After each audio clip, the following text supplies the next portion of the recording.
Paano nga ba mag-apply at mag-schedule ng appointment para sa passport natin sa DFA? By the way, kung first time mo sa channel na to and gusto mo pa ng mga online tutorial videos katulad nito, please click the subscribe button. Para magkaroon ng appointment at maproseso ang passport sa DFA, kailangan munang gawin ito online. Pumunta sa website ng DFA, that's passport.gov.ph. Pwede niyong isearch yung DFA passport at ito dapat yung makita nyo. Click nyo lang yan. At ito yung pagdadaanan nating steps. Mag-schedule tayo ng appointment. Kapag kinlik natin yan, i-check lang tong by proceeding and then pwede tayong mag-create ng appointment ng sabay-sabay tayo or individual. Kapag individual, ganito yung itsura niya. Kapag naman group appointment, halimbawa kasama mo yung family members mo, pipiliin mo lang dito kung ilan kayo. And then click mo lang yung next para makompleto lahat ng steps na pagdadaanan mo dito. Meron kayong iiwanan na isang contact information para sa buong grupo na yon. Ngayon, ang gagawin natin ay yung start individual appointment. Almost pareho lang naman ito sa group appointment. Ang kaibahan lang ay doon mas marami kayo ipoprovide na information dahil nga mas maraming tao yung mag-a-apply para sa isang appointment na kukunin ninyo. Sa site location muna tayo sa region, Asia Pacific, and then yung country, piliin nyo lang dito, sa atin Philippines. And then yung site naman, ito yung lugar or yung branch ng DFA kung saan nyo ipoproseso yung passport nyo. Doon nyo rin isasubmit yung mga requirements. Halimbawa, ito yung napili natin. Andito yung address niyan at yung contact number. Meron tayong 30 minutes para makompleto ito. Kung hindi natin makukompleto, magkakaroon ng error at kailangan ulitin yung buong proseso. Check natin to. I confirm and then click next.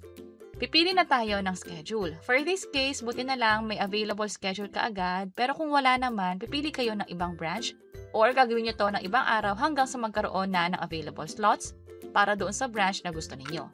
Click natin tong arrow para mapunta sa next month at ito na yung mga available. Para sa 13, ito na lang yung available. Para sa 14, dalawang time. 15, fully booked na. So, try natin tong 14. Kung makapansin nyo, ang bilis mawalan ng slots. Kanina yung 14, dalawa siya.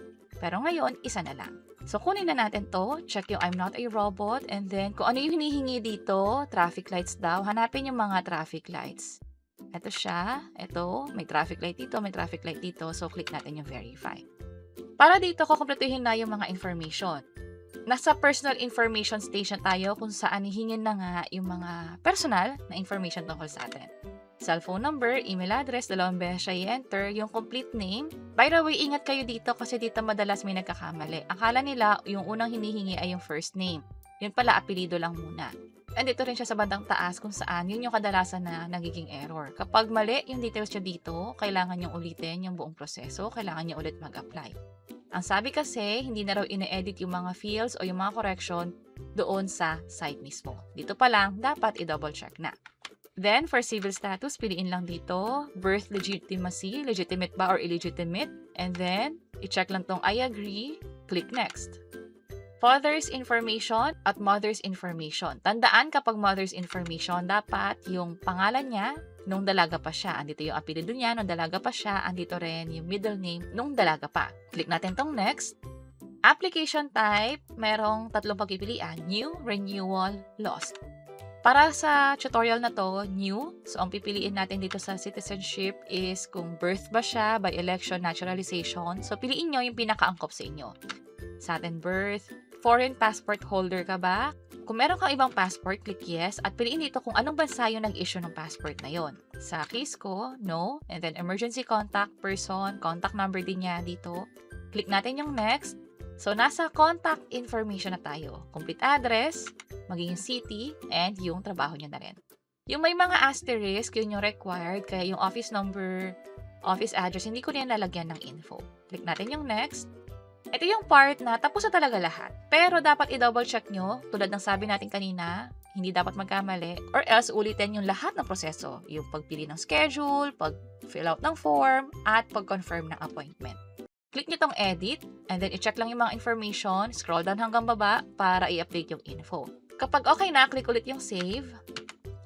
And then, scroll down lang, i-check tong I'm not a robot, i-check din to na I am aware, click yung confirm.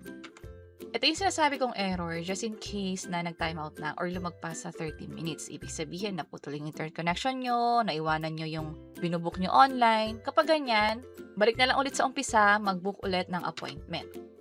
Kung hindi naman, diretso na sa payment. Pipili muna pala kayo kung regular processing o yung mas pinabilis o yung special processing na tinatawag. 1,200 kapag special processing, pag regular, aabot ng 12 working days.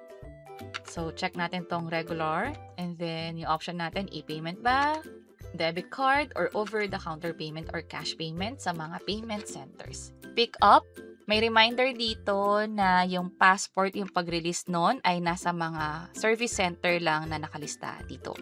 So, kapag pupunta na kayo doon sa DFA, sinabit nyo na yung mga requirements, i-double check nyo kung saan ba ipipick up, or kukunin, or i-claim yung mismong passport ninyo. Ang pipiliin natin for this case is over-the-counter. Pwede na natin tong i-click yung Pay Now. Andito yung reminders, kailangan mabayaran siya within 24 hours. Hindi ito refundable, hindi rin ito matatransfer. Pag okay na, i-check itong I agree, proceed na tayo sa payment. Ito na yung kailangan bayaran. Merong reference number dito. Meron ding ARN. Pwede nyo i-download to para meron nga naman kayong kopya. And then, andito nga pala yung mga payment center naka-partner ng DFA kung cash payment yung pinili ninyo.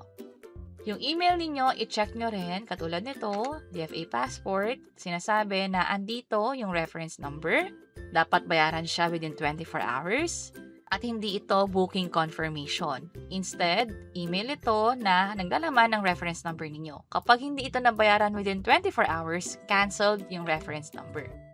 Pag kinlik nyo tong view payment instruction, ito rin yung nakita natin kanina. So, pumunta na sa pinakamalapit na payment center at bayaran gamit yung reference number at magdala na rin ng amount. Kasama na yung convenience fee na 50 pesos. So, in total, for this case, 1,000 pesos yung babayaran. At kapag nabayaran na, ganito naman yung halimbawa ng confirmation na successful na yung appointment booking. Andito nakalagay kung saang site, appointment code, kung kailan din at anong oras. Kailangan i-print yung naka-attach na application form which is nandito sa bandang baba. Ito yung pinaka-itsura niyan. Ipiprint ito. Andito rin yung site and date kung kailan pupunta. Meron ditong mga reminders, yung mga requirements nakalagay din dito. At meron din silang tinatawag na client feedback form. Ito naman yun. Bukod dun sa mga form, andito nga rin pala yung confirmation of payment. So kasama to sa ipiprint ninyo na siyang dadalhin ninyo sa DFA site. Merong applicant copy at may isang DFA copy. Ito yung ibibigay nyo sa kanila. Kasama ibang requirements katulad ng valid ID at yung mga form na katulad nito. And that's it. Sana nakatulong tong video na to. Kung oo, pakiclick ang like button at para sa iba't ibang mga tutorial videos, pwede nyo i-check yung mga nasa baba. Kung interesado kayo kung ano yung naging actual experience namin doon sa mismong branch ng DFA, pwede nyo i-check yung page or channel namin o yung link ay nasa bandang baba. Sana makatulong. See you sa next videos.